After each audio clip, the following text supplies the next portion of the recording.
How could we define bullying? It's an aggressive behavior of one or group of powerful kids towards an individual with the goal to hurt him or her physically or emotionally.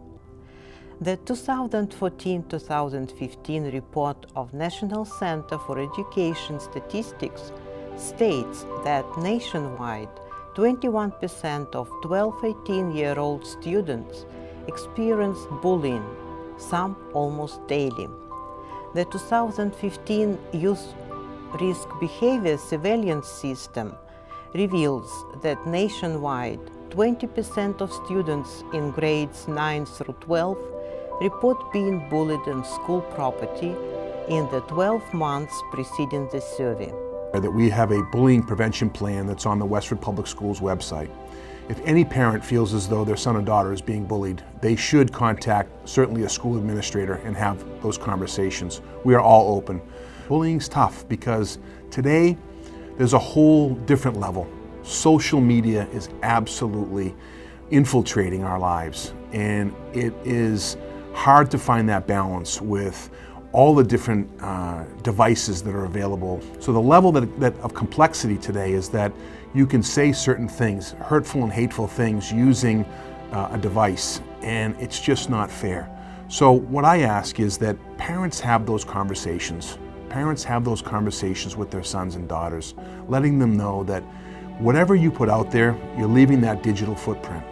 And if you're doing things to bully or demean another student, that's just unacceptable. Caution parents. One example I'm not sure if all parents are familiar with, but if you take a look at your son or daughter's cell phone, and our school resource officer, Jeff Proval, goes over this a lot with our parents at the high school level.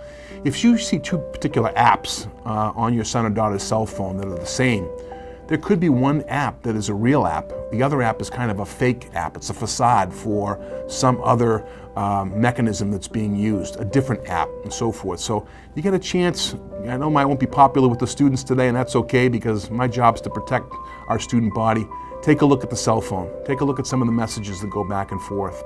But the key component is to educate your sons and daughters about the decision making, because that digital footprint today is huge. And I know that colleges and universities today are always scanning the social media to make sure that they're getting the best candidates for their schools and universities.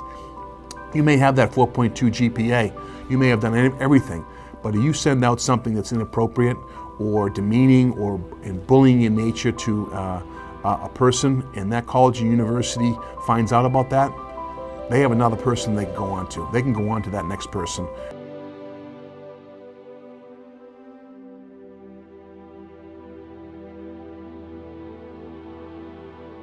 Cyberbullying has spread widely among youth, with 42% reporting that they have been victims, according to a 2010 CBS News report.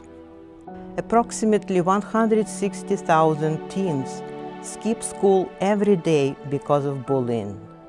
17% of American students report being bullied 2-3 times a month. 1 in 10 students drop out of school because of repeated bullying.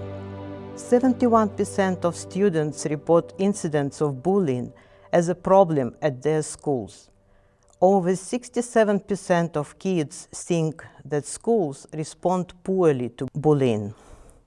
Adults' help is infrequent. 1 in 4 teachers see nothing wrong with bullying, according to DoSomething.com website. That teachers, I think, are at the forefront within classrooms to eliminate bullying. And so I encourage teachers, if you hear those things, make sure that you squash those kinds of comments, but then follow up. Make sure that, if you hear something that's derogatory, demeaning to a student, that you follow up with a guidance counselor and administrator so that those comments don't continue.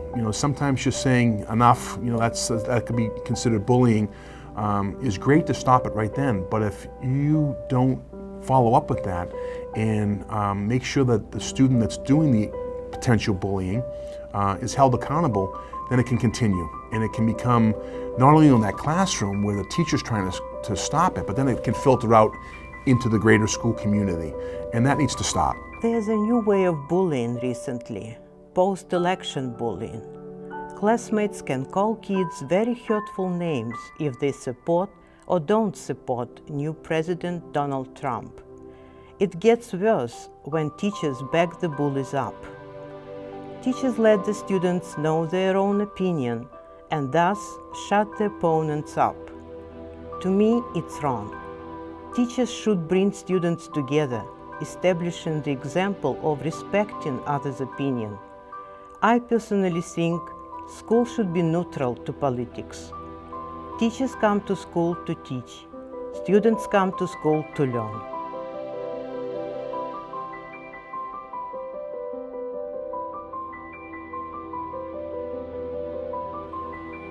Coming back to my talk with Jim Antonelli, Westwood Academy principal. I want to speak to the student body as well, and I think that they have a very, very powerful role in this. Treating others with respect is huge, and so I strongly encourage students to think about how you treat other individuals and reflect upon how you've been treated. Hopefully you've had a good experience throughout your 12 or 13 years, or maybe you're a ninth grader and so forth, and you're just entering high school, that you've had some good experiences. But I think it's really critical that you treat people with respect, respect humanity, respect each other. And if you're not making good decisions, change. At the end of this video, I'd like to quote Roy Bennett. Be the reason someone smiles. Be the reason someone feels loved and believes in the goodness in people. If everyone tries to treat people the way he or she would like to be treated, there will be less and less bullying.